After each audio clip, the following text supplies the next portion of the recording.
அன்பினர்களே, ஈரானுக்குள் உட்கட்டமைப்புகள், மருத்துவமனைகள், சிவில் குடியிருப்புகள், மக்கள் குடியிருப்புகள், பொது இட வசதிகள் மீதான உட்கட்டமைப்பு மீதான தாக்குதல்கள் மிக ருத்ர தாண்டவம் ஆடப்பட்டிருக்கின்றது. அது குறித்தான செய்திகளை நாங்கள் தொகுத்து வழங்கிக் கொண்டிருக்கிறோம். ஏற்கனவே அமெரிக்கா ஈரான் மீதான தாக்குதல் ஓரளவு முடிவு பெற்றுள்ளதாக சொன்னாலும் இன்று காலை 7:30 மணி வரையும் நடைபெற்ற தாக்குதல்கள் மிகப்பெரிய சேதாரங்களை கொண்டு வந்திருக்கிறது.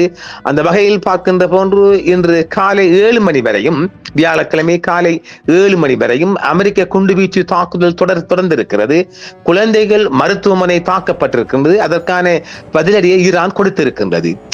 ஈரான் தென்மேற்கு நகரமான அல்வாஸில் உள்ள ஜாயித் பாக்வே குழந்தைகள் புற்றுநோய் மருத்துவமனைக்கு அருகில் உள்ள அமெரிக்கா நடத்திய வான்வழி தாக்குதலை காட்டுமிராணித்தனமான தாக்குதல் என்று ஈரான் கடுமையாக கண்டித்திருக்கிறது. இந்த தாக்குதலால் மருத்துவமனை நேரடியாக தாக்கப்படவில்லை என்றாலும் அருகில் உள்ள இலக்குகளை தாக்கியதன் அதிர்வலைகள் மருத்துவமனையை பாதித்துள்ளன.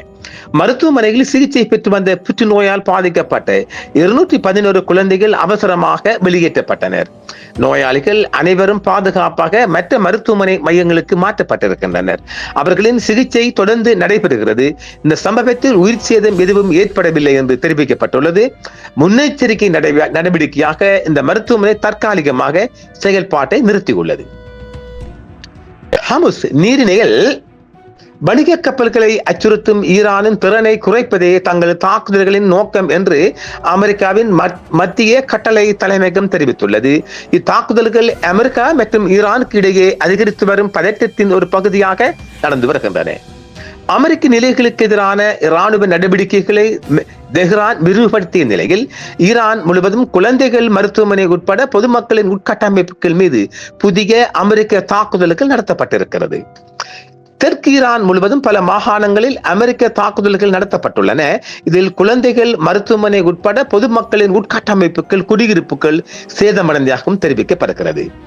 அமெரிக்க தாக்குதல்களின் சமீபத்திய அலையில் குறைந்தது 35 பொதுமக்கள் கொல்லப்பட்டுள்ளதாக ஈரானிய அதிகாரிகள் தெரிவித்துள்ளனர்.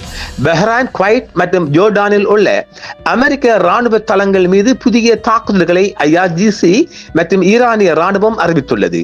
தாக்குதலுக்குள்ளான பொதுமக்கள் தளங்களில் குழந்தைகள் மருத்துவமனையும் அடங்கும் என்றும் ஈரான் உத்தியோகபூர்வமாக தெரிவித்துள்ளது. ஈரானிய அதிகாரிகள் மற்றும் அரசு ஊடகங்களின் தகவலின்படி நேற்று இரவு முதல் வியாழக்கிழமை காலை வரை தெற்கு ஈரான் முழுவதும் அமெரிக்கா மற்றொரு தொடர் இரவு தாக்குதல்களை நடத்தியுள்ளது. இதில் பல மாகாணங்கள் தாக்கப்பட்டுள்ளன மற்றும் குழந்தைகள் மருத்துவமனை உட்பட பொதுமக்களின் உட்கட்டமைப்புகள் சேதமடைந்தன. தெற்கு ஈரான் முழுவதும் குண்டுவீச்சு பரவிய நிலையில் சமீபத்திய மணி நேரங்களில் 3வது முறையாக தாக்குதலுக்குள்ளான துறைமுக நகரமான பந்தர் அப்பாஸ் மீது மீண்டும் அமெரிக்க வான்வழி தாக்குதல்கள் நடத்தப்பட்டதாக செய்திகள் தெரிவிக்கின்றன. ஈரானின் அதிகாரப்பூர்வ செய்தி நிறுவனம் தென்கிழக்கு நகரமான ராஸ்கில் வெடிப்புகள் நிகழ்ந்துள்ளதாக தெரிவித்துள்ளது. அதே நேரத்தில் சிஸ்தான் மற்றும் பலுசிஸ்தான் மாகாணத்தில் உள்ள ஹொனாரக்கில் குறைந்தது 2 வெடிப்புகள் கேட்டுள்ளதாக செய்திகள் தெரிவித்துள்ளது. வாசல் புதிய வெடிப்புகள் நிகழ்ந்துள்ளதாக செய்திகள் தெரிவித்துள்ளது. அங்கு இரவு முழுவதும் 4க்கும் மேற்பட்ட இடங்களில் மீண்டும் தாக்குதல்கள் நடத்தப்பட்டுள்ளதாகவும் அறியப்படுகிறது. குஜஸ்தான் மாகாணத்தில் இந்த தாக்குதல்களின் போது வாசில் உள்ள பல குடியிருப்பு வீடுகள் சேதமடைந்துள்ளதாகவும் ஈரான் தெரிவித்துள்ளது. ஹோர்மஸ்கான் மாகாணத்தில் ஹைம்ஸ் தீவின் சுற்றுப்புறத்தை அமெரிக்க தாக்குதல்கள் குறிவைத்துள்ளதை தொடர்ந்து மீன் உணவு உற்பத்தி செய்யும் ஆலையின் ஒரு பகுதி சேதமடைந்துள்ளதாகவும் அதிகாரிகள் தெரிவித்தனர். அதே நேரத்தில் சுரிக் துறைமுகத்திற்கு அருகிலும் கூடுதல் தாக்குதல்கள் நடந்துள்ளது. புதன்கிழமை நண்பகல் முதல் இன்று வியாழக்கிழமை காலை வரை சமீபத்திய அமெரிக்க தாக்குதலில் குறைந்தது 35 பொதுமக்கள் கொல்லப்பட்டுள்ளதாகவும் ஈரானின் சுகாதார அமைச்சகத்தின் மக்கள் தொடர்பு மையம் தெரிவித்துள்ளது.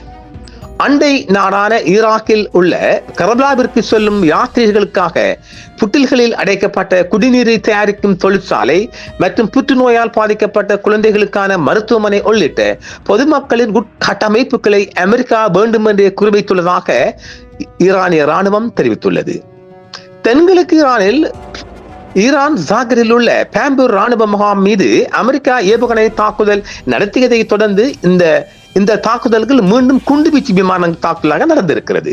ஈரான் ராணுவத்தின் தகவலின்படி அந்த தளத்திற்குள் இருந்த ராணுவ தங்குமிடங்கள் மற்றும் தங்கும் வசதிகள் மீது 13 அமெரிக்க ஏவுகணைகள் தாக்கியது 7 தரைப்படை வீரர்கள் கொல்லப்பட்டுள்ளதாக ஏற்கனவே அறிவித்த செய்திகளை மீண்டும் ஈரான் தெரிவித்துள்ளது. இந்த தாக்குதல் பதிலடி கொடுக்காமல் கடந்து போகாது என்றும் ஈரான் உறுதி பூண்டுள்ளது. இந்த குற்றத்திற்கான பதிலடி தீர்க்கமானதாகவும் சரியான நேரத்தில் வழங்கப்படும் என்றும் ஈரான் இன்று வியாழக்கிழமை நண்பகல் கடந்த செய்தியாக தெரிவித்துள்ளது. காயமடைந்தவர்களுக்கு மருத்துவ சிகிச்சை அளிக்கப்பட்டு வருவதாக ஈரானிய அதிகாரிகள் தெரிவித்தனர். IRGC பிராந்திய நடவடிக்கைகள் விரிவுபடுத்தப்படும் என்றும் தெரிவித்துள்ளது. சமீபத்திய அமெரிக்க தாக்குதலுக்கு சில மணி நேரங்களுக்கு பிறகு பிராந்தியம் முழுவதும் உள்ள அமெரிக்க ராணுவ உட்கட்டமைப்புகளை இலக்காக கொண்ட புதிய நடவடிக்கைகளை ஈரானிய ராணுவம் அறிவித்துள்ளது. தனது சமீபத்திய அறிக்கையில் நஸ்ட்ரூ நடவடிக்கையின் 10வது அலை பஹ்ரைனில் உள்ள ஷேக் ஈசா விமான தளத்தை இலக்காக கொண்டது என்றும் ஈரான் தெரிவித்துள்ளது.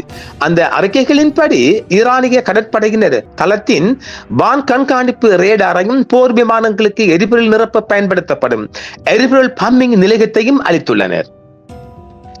ஈரானிய கடலோர நிலைகள் மற்றும் பொதுமக்கள் தங்கும் இடங்கள் மீதான அமெரிக்க தாக்குதல்களுக்கு பதிலடியாக இந்த நடவடிக்கை மேற்கொள்ளப்பட்டுள்ளதாக IRGC தெரிவித்துள்ளது. குறிப்பாக குழந்தைகள் புற்றுநோய் மருத்துவமனை மீதான தாக்குதலை அது சுட்டிக்காட்டியிருக்கின்றது. ராணுவ நடவடிக்கைகள் தொடர்ந்து நடைபெற்று வருவதாகவும் அந்த அறிக்கை மேலும் தெரிவிக்கின்றது.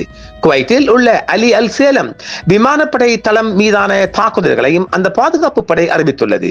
ஈரானிய படைகள் ராம் வான் பாதுகாப்பு அமைப்பின் முன்கூட்டிய எச்சரிக்கை ரேடார் மீதும் அந்த தளத்தில் நிறுத்தப்பட்டிருந்த அமெரிக்க படையினர் மீதும் தாக்குதல் நடத்தியதாக அது கூறுகிறது. இதற்கிடையில் ஈரானிய வான் பாதுகாப்பு நடவடிக்கைகளின் போது குஜஸ்தான் மாகாணத்தின் ஆண்டிமேஸ்க் பகுதியில் பறந்த அமெரிக்க MQ-9 ஆளில்லா விமானம் ஒன்றை சுட்டு வீழ்த்தியதாக IRGC தெரிவித்துள்ளது. பக்தாஸ்டில் உயிரிழப்புகள் ஏற்பட்டதாக கூறி விரோத ஊடகங்கள் என்று அது விவரித்துள்ளதால் பரப்பப்பட்ட செய்திகளை அந்த படை நிராகரித்திருக்கிறது. அங்கு பதிவான சத்தங்கள் முற்றிலும் ஈரானிய வான் பாதுகாப்பு நடவடிக்கைகளால் ஏற்பட்டது என்றும் தெரிவித்துள்ளது. சண்டை தீவிரமடைந்த நிலையில் ஜோர்டான் தளம் குறிவைக்கப்பட்டிருக்கிறது. ஜோர்டானில் உள்ள அமெரிக்காவால் இயக்கப்படும் அல் அஷ்ராக் விமான தளத்தின் மீது மற்றொரு தாக்குதல் நடத்தப்பட்டுள்ளதாக ஈரான் ராணுவம் தெரிவித்துள்ளது. ராணுவத்தின் கூற்றுப்படி ஈரான் சாகர் மீதான அமெரிக்க தாக்குதலுக்கு பதிலடியாக தற்கொலை தாக்குதல் ட்ரோன்கள் அந்த தளத்தின் நிலையான ரேடார் அமைப்புகள், தகவல் தொடர்பு வசதிகள் மற்றும் எரிபொருள் சேமிப்பு கட்டமைப்புகளையும் குறிவைத்து தாக்குதல் நடத்தியிருக்கிறது. செம்னான் விமான நிலையத்துக்கு அருகில் வான்வெளி தாக்குதல்கள் மற்றும் தெஹ்ரானின் தென்மேற்கே உள்ள ஹாண்டாப் அருகே வெடிப்புகள் நிகழ்ந்ததாகவும் ஈரான் அதிகாரிகள் தெரிவித்துள்ளனர். அதே நேரத்தில் தலைநகரின் கிழக்கு மற்றும் தென்மேற்கு பகுதிகளிலும் மேற்கு பகுதிகளிலும் கூடுதல் அமெரிக்க தாக்குதல் நடந்ததாகவும் செய்திகள் தெரிவிக்கின்றன. இதற்கிடையில் அமெரிக்க மத்திய கட்டளை மையம் சென்ட்ரல் கமாண்ட் தனது மற்றொரு கட்ட நடவடிக்கைகளை நிறைவேற்றியுள்ளதாக அறிவித்திருக்கின்றது. மேலும் ஈரானிய கட்டளை மையங்கள், ஏவுகணை திறன்கள், வான் பாதுகாப்பு அமைப்புகள் மற்றும் கடலோர கண்காணிப்பு கட்டமைப்புகளை தனது தாக்குதல்கள் குறிவைத்து அளித்துள்ளதாகவும் அமெரிக்கா தெரிவித்துள்ளது. பிராந்தியம் முழுவதும் அமெரிக்காவின் தாக்குதல் கட்டமைப்புகளை அளிப்பதில் ஈரானிய ராணுவ நடவடிக்கைகள் தொடர்ந்து கவனம் செலுத்துவதாகவும் IRGC தெரிவித்துள்ளது. ஆக ஏட்டுக்கு போட்டியாக இன்று விடிந்தால் வெள்ளிக்கிழமை தாக்குதல் இருக்காது என்று சொன்னாலும் ஆணையமாக விடிந்தால் சனிக்கிழமை தாக்குதல் வருவதற்கான வாய்ப்பு இருப்பதாக மீண்டும் டொனால்ட் ட்ரம்ப் அவர்கள் எச்சரித்துள்ளார். அதாவது ஒரு அமைதி பேச்சுவார்த்தைக்கு வரவில்லை என்றால் ஈரானின் உட்கட்டமைப்புகள் மீது மீண்டும் தாக்குதல் தொடுக்கப்படும் என்றும் இன்று வியாழக்கிழமை செய்தி பரவியுள்ளது. பார்ப்போம், மீண்டும் நாமளும் விடிந்து மற்றொரு நிகழ்ச்சி சந்திப்போம். நேர்களே, என்றும் உங்களுடன் சன்ரைஸ் இந்தியா டிவி சப்ஸ்கிரைப் பண்ணுங்கள், பெல் பட்டனையும் கிளிக் செய்யுங்கள். உங்கள் ஆதரவே எங்கள் சேவை. ஆதரவு தாருங்கள், அரவணைப்போம். மறக்காம சர்ப்ரைஸ் பண்ணுங்க. தேங்க்யூ.